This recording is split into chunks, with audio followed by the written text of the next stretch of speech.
Hello guys, magandang araw sa inyong lahat. This is Kuya Dudes. Kumusta po kayo? So ngayon sa vlog na ito, pag-usapan natin paano nga ba mag-apply at saan mag-apply sa upang maging isang ganap na angkas rider.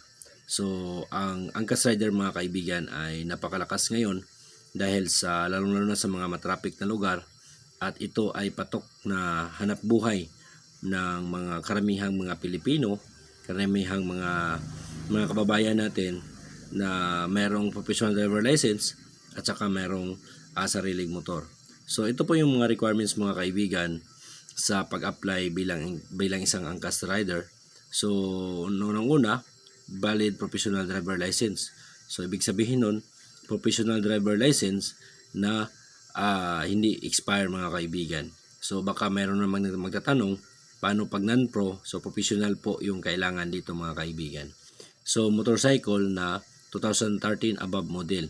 So yan, mas bago, depende sa programa or may onboarding na humingi ng bagong OR update. So kailangan mga kaibigan na updated itong OR at saka CR registration, complete na po mga kaibigan. So yung brand ay Honda, Yamaha, Kawasaki, Suzuki, SYM, Kimco at saka Euro.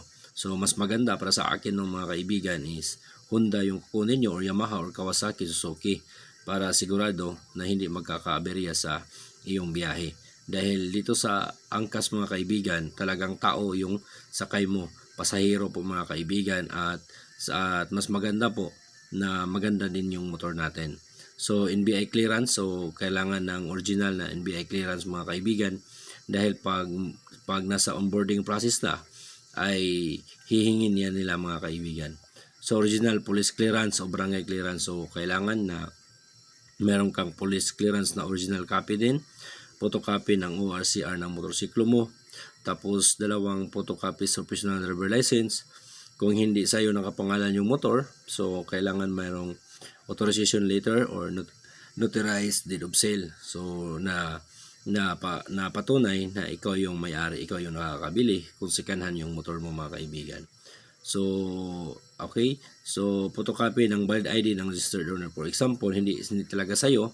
So, kailangan na mayroon kang photocopy sa original na may-ari sa motor na yan mga kaibigan. Of course, kailangan din ito ng Android phone dahil ito yung pinaka-control lahat, dahil dito pumasok yung mga order mga kaibigan. So, yan po yung pinaka requirements dito sa pag-apply sa angkas rider. So paano mag-apply? So yan ang tanong, sa paano at saan mag-apply. So pumunta sa official application ng page ng angkas. So ito po yung application, search niyo sa Google tab niyo na angkas driver application. I-click natin yan mga kaibigan. Okay, nadalhin tayo dito. So ito na yung pinaka page ng website nila, at dito tayo mag-apply. So yan, kailangan mong ansiran yan lahat mga kaibigan at i-submit. So once ma-submit ka na, maghintay ka sa tawag mga kaibigan, at sila po ay ikaw po ay imbitahan para dumalo ng training. So punan ang online application form, hintayin ang text o tawag mula sa angkas. So just in case na ikaw ay makakapasok, lahat ng requirements mo ay katanggap nila, so hintayin ang text mga kaibigan, at dumalo sa safety training seminar at driving skills. So mayroon silang tinatawag na driving skills. So pumunta ka sa lugar kung saan nila tinitext yung address mga kaibigan. So ipapa-audit yung motorsiklo. So tingnan din nila yung motorsiklo, kung yan yung motorsiklo na gagamitin mo ay safety ba sa kanilang mga kliyente. Kunin ang biker kit at i-activate yung account bago bumiyahe. So kunin nila yung mga biker kit, yung lahat ng mga kinakailangan nyo mga kaibigan, uniform, lahat. Tapos i-activate yung account mo, tapos ka na makakabiyahe. So yan po mga kaibigan, yung pamamaraan sa pag-apply ng angkas rider. So ulitin ko, ito yung mga requirements, paki-record na lang na mayroong professional driver license na valid.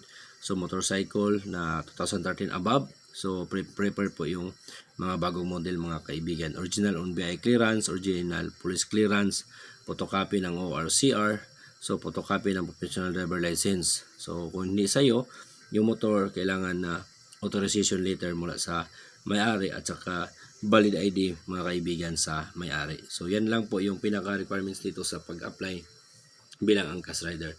So kung nakikita nyo sa lugar nyo na mayroong angkas rider at wala kayong trabaho, mayroong kayong motor, mayroong kayong professional driver license, mag-apply na kayo mga kaibigan para magkaroon po kayo ng magandang trabaho. So sa susunod, pag-usapan natin magkano nga ba ang income ng angkas rider.